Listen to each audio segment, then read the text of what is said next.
Le premier intérêt que nous on y a vu, c'est supprimer les problèmes de communication dus aux documents techniques ou aux termes techniques qu'on emploie dans le bâtiment vis-à-vis d'un client qui ne comprendra pas forcément comme un professionnel et puis qui se fera ses idées. Alors, ça devient un outil commercial et ça permet de fluidifier on va dire, la communication avec le client. Ça permet de mieux se faire comprendre et de mieux se comprendre l'un l'autre. Bon alors, la gestion des quantités, c'est un peu le côté commercial vis-à-vis du client s'il a besoin d'informations par rapport à ça.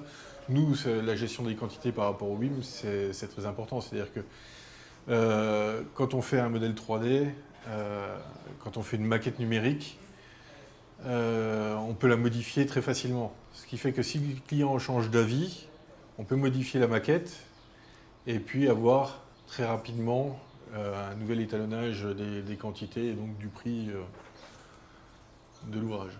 Alors au niveau de l'offre, que ce soit en appel d'offres public, en appel d'offres privé ou en négociation commerciale, ça apporte beaucoup de clarté et ça montre au client qu'on a réellement travaillé son sujet, qu'on le connaît sur le bout des doigts. Et ça peut le mettre aussi en confiance par rapport à, par exemple, si on lui présente un plan d'installation du chantier en 3D et qu'on est sur un site occupé, ça le rassure par rapport à ses accès, par rapport aux interférences qu'on va avoir, voilà, et ça lui montre qu'on a travaillé dessus.